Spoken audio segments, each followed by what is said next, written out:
पूर्व सेनाध्यक्ष जनरल मनोज पांडे जी, वीरता पुरस्कार प्राप्त सेवारत और सेवानिवृत्त सैनिकों, करगिल युद्ध के बहादुर वीरों की माताएं, वीर नारियां और उनके समस्त परिजन, सेना के बहादुर जवानों और मेरे प्रिय देशवासियों, आज लद्दाख की ये महान धरती कारगिल विजय के 25 वर्ष पूरे होने की साक्षी बन रही है।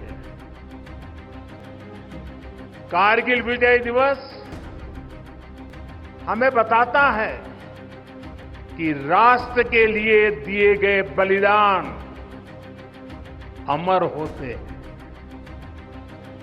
दिन, महीने, वर्ष, सदियां गुजरते हैं, सर्दियां भी गुजरती हैं, मौसम भी बदलते हैं, लेकिन राष्ट्र की रक्षा के लिए अपनी जान की बाजी लगाने वालों के नाम अमिट रहते हैं। ये देश हमारी सेना के पराक्रमी महानायकों का सदा सर्वदा ऋणी है। ये देश उनके प्रति कृतज्ञ है। साथियों, मेरा सौभाग्य है कि कारगिल युद्ध के समय मैं एक सामान्य देशवासी के रूप में अपने सैनिकों के बीच था। आज जब मैं फिर करगिल की धरती पर हूं, तो स्वाभाविक है वो स्मृतियां मेरे मन में ताजा हो गई। मुझे याद है किस तरह हमारी सेनाओं ने इतनी ऊंचाई पर इतने कठिन युद्ध ऑपरेशन को अंजाम दिया था। मैं देश को विजय दिलाने वाले ऐसे सभी शूरवीरों को आदरपूर्वक प्रणाम करता हूं। मैं इन शहीदों को नमन करता हूं जिन्होंने कारगिल में मातृभूमि की रक्षा के लिए अपना सर्वोच्च बलिदान दिया। साथियों, कारगिल में हमने केवल युद्ध नहीं जीता था,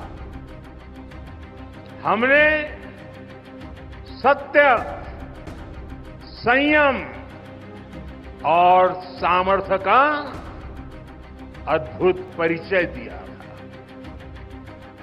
आप जानते हैं, भारत उस समय शांति के लिए प्रयास कर रहा है।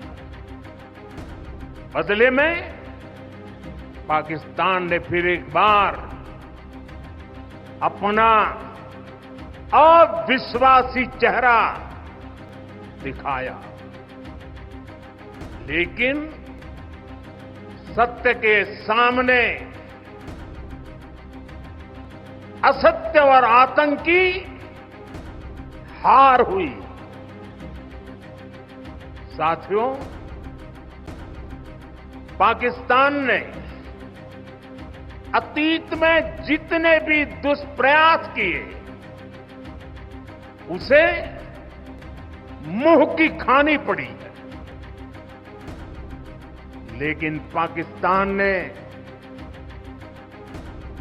अपने इतिहास से कुछ नहीं सीखा है।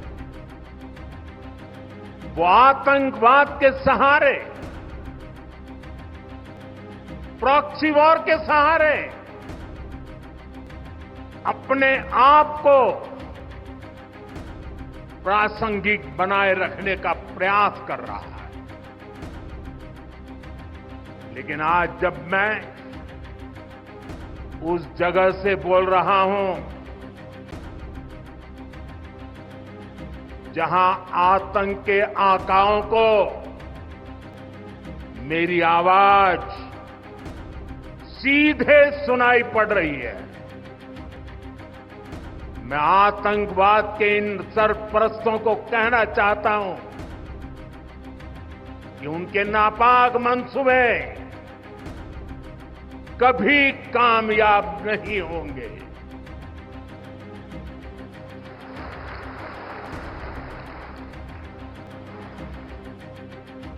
आतंकवाद को हमारे जाबाज पूरी ताकत से कुचलेंगे।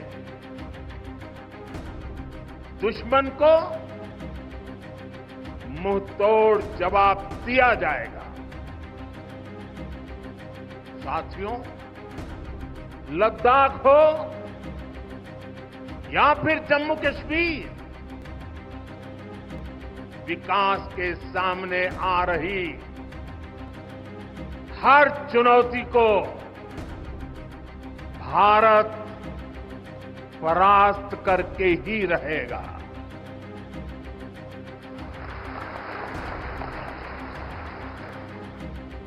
कुछ ही दिन बाद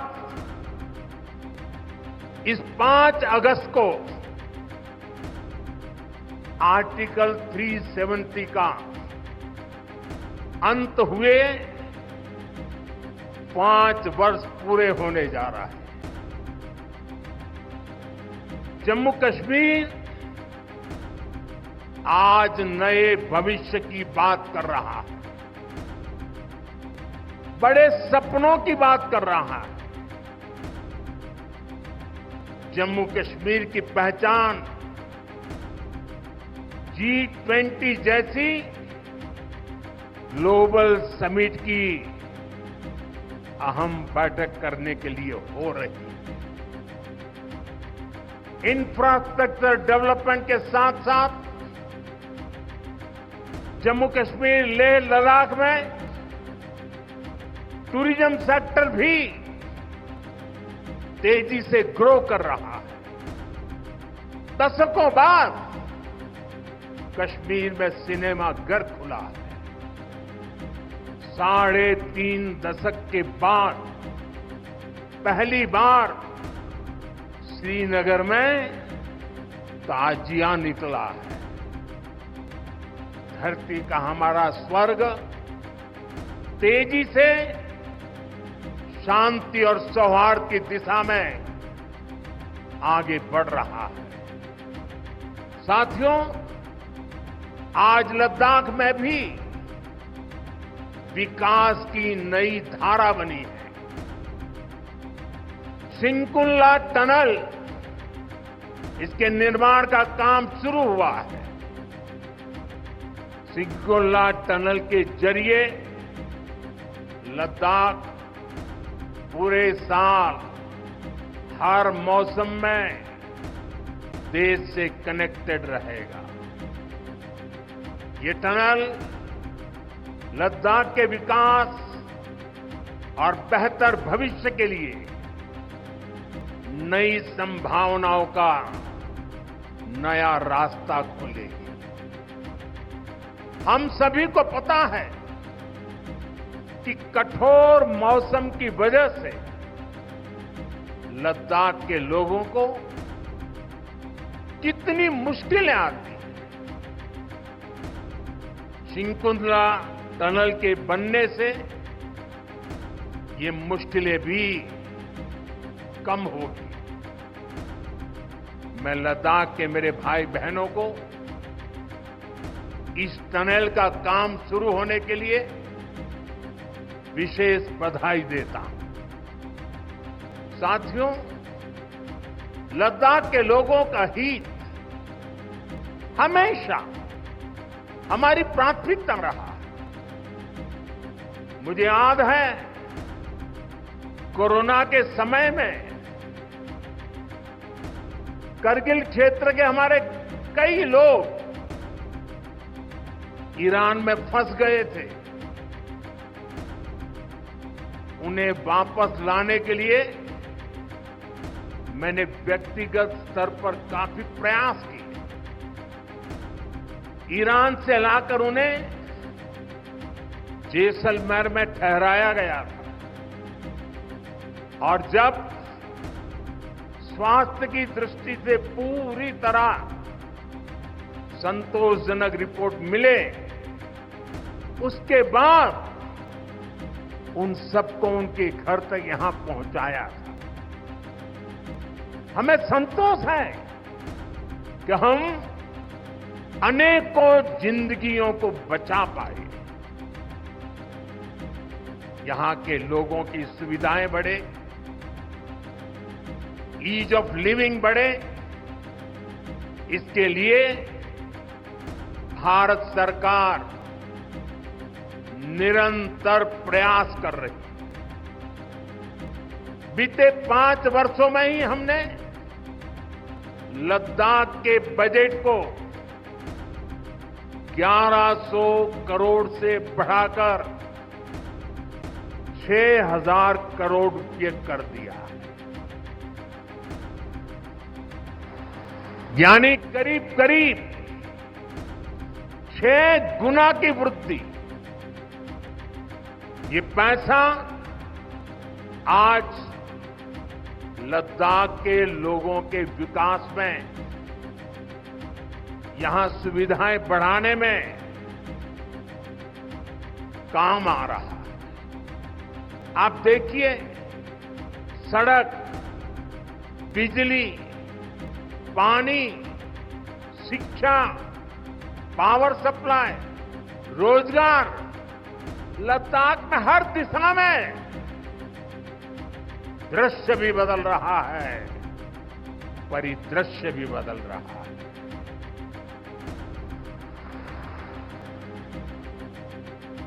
पहली बार यहां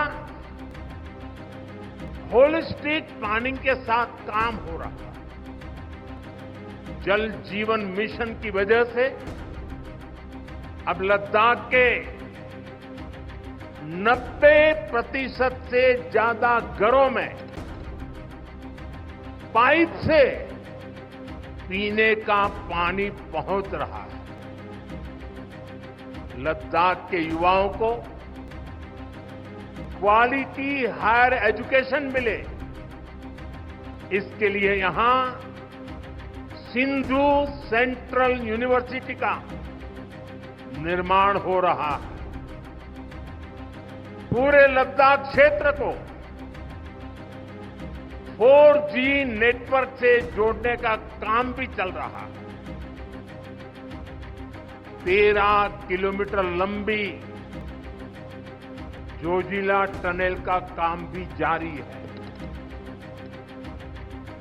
इसके वजन बनने से नेशनल हाईवे नंबर 1 पर भी ऑल वेदर कनेक्टिविटी हो जाएगी। साथियों, हमने देश के सीमावर्ती क्षेत्रों में विकास के असाधारण लक्ष्य तय किए हैं। चैलेंजिंग टास्क को अपने हाथों में लिया है। बॉर्डर रोड ऑर्गेनाइजेशन बीआरओ ने ऐसे लक्ष्यों को पूरा करने के लिए अभूतपूर्व गति से काम किया है। बीआरओ ने पिछले 3 साल में 330 से ज्यादा इंफ्रास्ट्रक्चर प्रोजेक्ट पूरे किए। इसमें लद्दाख के विकास कार्यों से लेकर पूर्वोत्तर में सेला टनल जैसे प्रोजेक्ट भी शामिल हैं।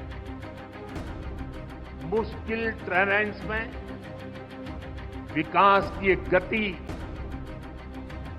नए भारत की क्षमता और दिशा दोनों दिखाते हैं। साथियों, आज की वैश्विक परिस्थितियां पहले से अलग है, इसलिए हमारी सेनाओं को हथियारों और उपकरणों के साथ साथ कार्यशैली और व्यवस्थाओं में भी आधुनिक होना चाहिए।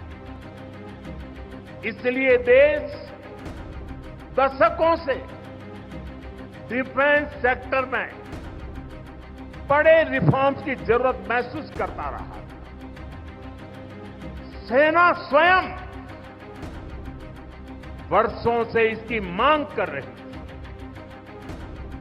लेकिन दुर्भाग्य से पहले इसे उतना महत्व नहीं दिया गया। बीते 10 वर्षों में हमने डिफेंस रिफॉर्म्स को रक्षा क्षेत्र की पहली प्राथमिकता बनाया है। इन रिफॉर्म्स के कारण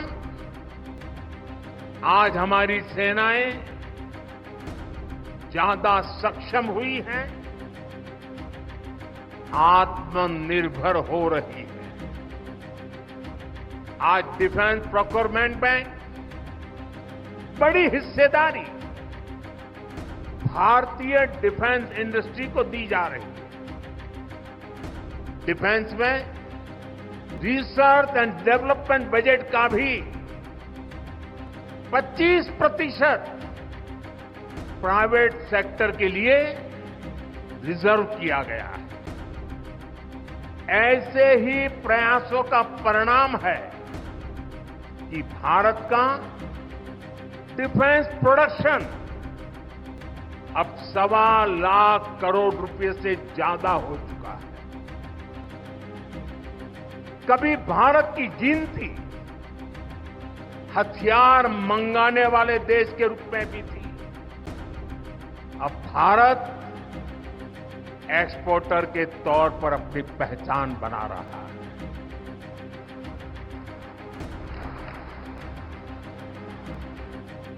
मुझे खुशी है कि हमारी सेनाओं ने 5000 से ज्यादा हथियारों और सैन्य उपकरणों की लिस्ट बनाकर ये तय किया है कि अब ये 5000 आइटम्स बाहर से नहीं मंगवाए जाएंगे। मैं इसके लिए सेना नेतृत्व को बधाई देता हूं। साथियों, डिफेंस सेक्टर में रिफॉर्म्स के लिए भी भारत की आर्म फोर्सेस की सराहना करना चाहता हूं। हमारी सेनाओं ने बीते वर्षों में कई साहसिक निर्णय लिए हैं। सेना द्वारा किए गए जरूरी रिफॉर्म्स का एक उदाहरण अग्निपथ स्कीम भी है। दशकों तक संसद से लेकर अनेक कमेटी तक में सेनाओं को युवा बनाने पर चर्चाएं होती रही हैं। भारत के सैनिकों की औसत आयु, एवरेज एज, ग्लोबल एवरेज से ज्यादा होना ये हम सबकी चिंता बढ़ाता रहा है। इसलिए ये विषय वर्षों तक अनेक कमिटियों में भी उठा, लेकिन देश की सुरक्षा से जुड़ी इस चुनौती के समाधान की पहले इच्छा शक्ति नहीं दिखाई। शायद कुछ लोगों की मानसिकता ही ऐसी थी कि सेना मतलब नेताओं को सलाम करना, परेड करना। हमारे लिए सेना मतलब 140 करोड़ देशवासियों की आस्था। हमारे लिए सेना मतलब 140 करोड़ देशवासियों की शांति की गारंटी। हमारे लिए सेना मतलब देश की सीमाओं को सुरक्षा की गारंटी। अग्निपथ योजना के जरिए देश ने इस महत्वपूर्ण सपने को एड्रेस किया है। अग्निपथ का लक्ष्य सेनाओं को युवा बनाना है। अग्निपथ का लक्ष्य सेनाओं को युद्ध के लिए निरंतर योग्य बनाए रखना है।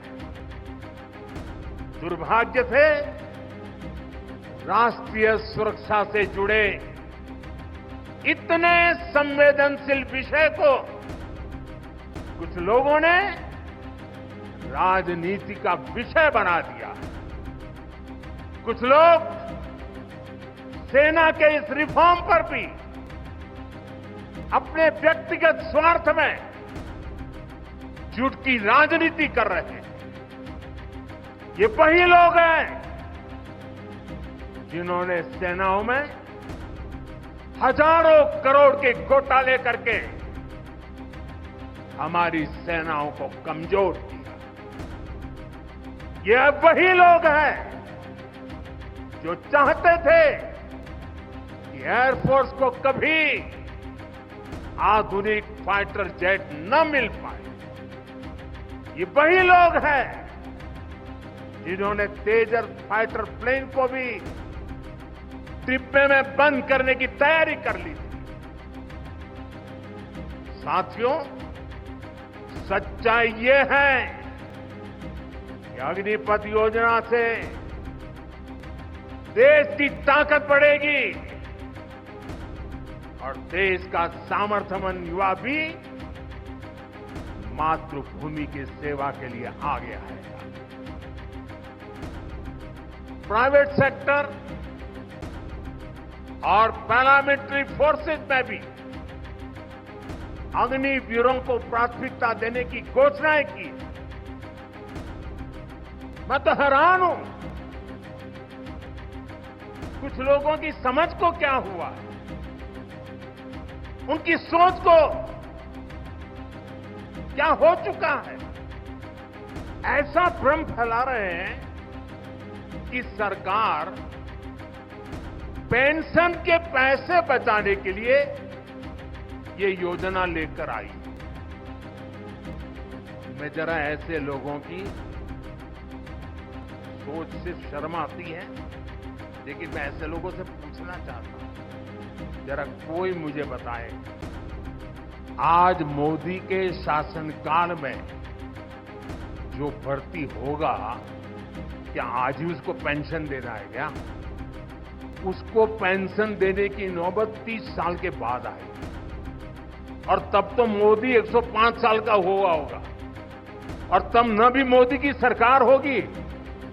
क्या मोदी जब 105 साल का होगा, 30 साल के बाद जो पेंशन बचेगा, उसके लिए मोदी ऐसा राजनीतिक है जो आज गाली खाएगा? क्या तर्क दे रहे हैं? लेकिन साथियों, मेरे लिए दल नहीं, देश सर्वोपरि है।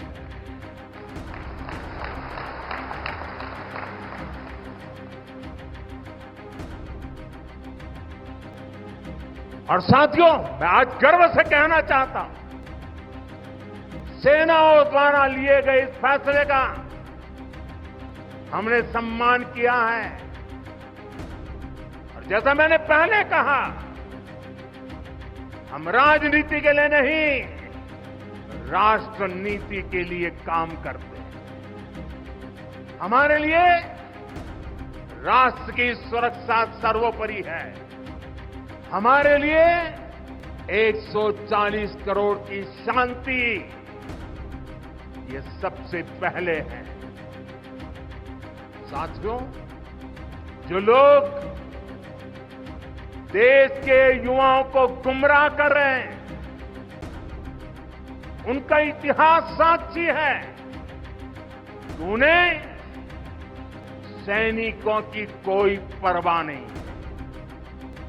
ये वही लोग हैं जिन्होंने एक मामूली रकम 500 करोड़ रुपए दिखाकर वन रैंक वन पेंशन पर झूठ बोला।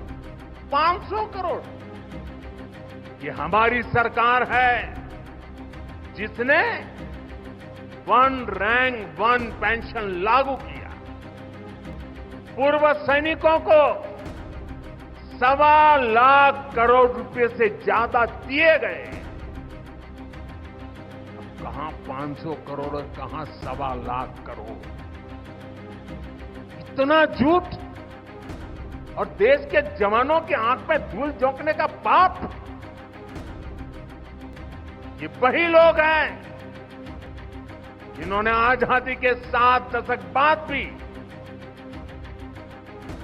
सेना की मांग होने के बावजूद, देश के वीर सैनिकों के परिवारों की मांग होने के बाद भी हमारे शहीदों के लिए वॉर मेमोरियल नहीं बनाया। टालते गए, कमिटियां बनाते गए, नक्शे दिखाते गए।